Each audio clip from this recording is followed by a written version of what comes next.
Friends, Dixon technology के share में अभी रिटेल निवेशकों का विश्वास डगमगा रहा है, क्योंकि 4200 से शेयर गिरता हुआ अभी 3500 के आसपास ट्रेड कर रहा है। और ये जो 4200 वाली रैली आई वो स्प्लिट की न्यूज़ की वजह से आई, ऐसा भी हम कह सकते हैं। तो फ्रेंड्स, ओवरऑल मुझे तो अभी भी इस शेयर में अच्छे प्रॉफिट होने के चांस दिखाई दे रहे हैं, अगर हम फंडामेंटल तौर पर देखें तो ओवरऑल फ्रेंड्स, अब बात करते हैं यहाँ पर क्यों प्रॉफिट हो सकता है। तो मैनेजमेंट का क्लियरली अपने जो बिजनेस है वहाँ पर बहुत ही बुलिश व्यू है। और फ्रेंड्स, जो मैनेजमेंट का कहना है वो मैं आपको बताता हूँ। इस पर मैंने एक बार पहले भी वीडियो बनाया था जब शेयर 15,000 के आसपास था, और मैंने कहा था कि अब ये शेयर पक्का 20,000 होगा, और थोड़े ही दिनों में बाद में ये शेयर 20,000 हो गया था। तो फ्रेंड्स, मैनेजमेंट का क्या कहना है?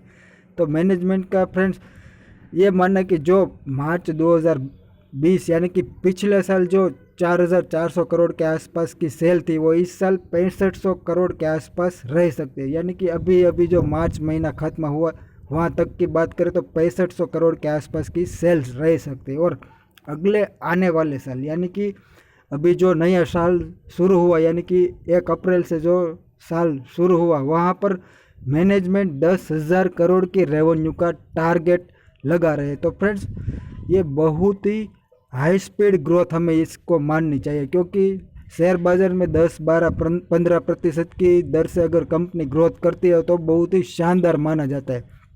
जैसे कि इन्फोसिस अभी इस रेंज में ग्रोथ कर रही है, और इससे आगे जाए तो जो एप्पल इंडिया है वो 25 से 30% की ग्रोथ रेट दिखाने की बात कर रही है अगले 3 से 5 साल। और इसकी ग्रोथ रेट की बात करें फ्रेंड डिक्सन टेक्नोलॉजी की अगले साल की, तो 50%, यानी कि एप्पल इंडिया से भी ज़्यादा ग्रोथ रेट की वो उम्मीद लगा रहे अगले आने वाले साल में। तो फ्रेंड्स, इसी वजह से मुझे यहाँ पर बहुत ही बड़े मौके दिखाई दे रहे हैं। और अभी इसका मैंने जो नेट प्रॉफिट मार्जिन कैलकुलेट किया है वो 3% अप्रोक्सीमेट लिया है। तो फ्रेंड्स, इस साल जो पिछले साल मार्च 20 में 120 करोड़ का प्रॉफिट था, वो इस साल 175 करोड़ के आसपास आ सकता है, और अगले साल 300 करोड़ तक रह सकता है अगर 3% का नेट प्रॉफिट मार्जिन कमाने में कामयाब रहेगी तो। और मेरा ऐसा मानना है कि ऐसा हो सकता है। तो फ्रेंड्स, अब यहाँ पर देखें तो इस प्रॉफिट पर टारगेट क्या निकल कर आ सकते हैं।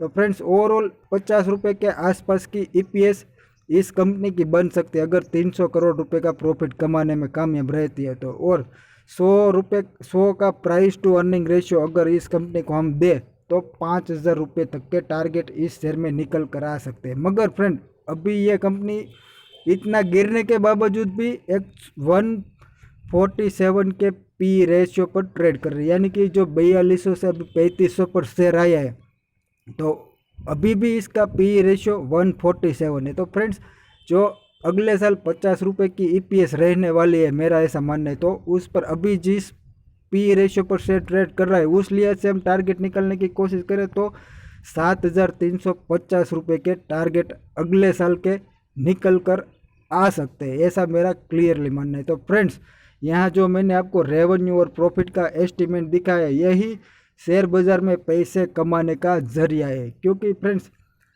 अगर आपको पहले से पता चल जाए कि किस कंपनी की रेवेन्यू बढ़ने वाली है, तो फ्रेंड्स, जिस दर से उस कंपनी की रेवेन्यू बढ़ती है उसी दर से उस कंपनी के शेयर का प्राइस बढ़ेगा, ऐसा हम एक्सपेक्ट कर सकते हैं। और ये मैनेजमेंट ने जो एस्टिमेट दिया है कि 10,000 करोड़ की रेवेन्यू अगले आने वाले साल कमा सकते हैं, तो फ्रेंड्स, ये बहुत ही भरोसेमंद हमें बात लगती है। और मैनेजमेंट जो अपने क्लाइंट है उनसे बात करके भी रेवेन्यू का फोरकास्ट करती है। तो ओवरऑल फ्रेंड्स, अगर आपके पास ये शेयर है तो डेफिनेटली आप बिंदास होके होल्ड करें, और जिसके पास ये शेयर नहीं है वो अभी इस भाव पर थोड़े थोड़े इकट्ठा करना शुरू कर सकते हैं। और जैसे जैसे इस शेयर में थोड़ी डाउन साइड देखे, यानी कि 3200-3300 रुपये के आसपास अगर ये शेयर मिले तो भी इस शेयर को हम बाय कर सकते हैं और इकट्ठा करना शुरू कर सकते हैं, अभी के भाव पर भी और निचले लेवल पर भी।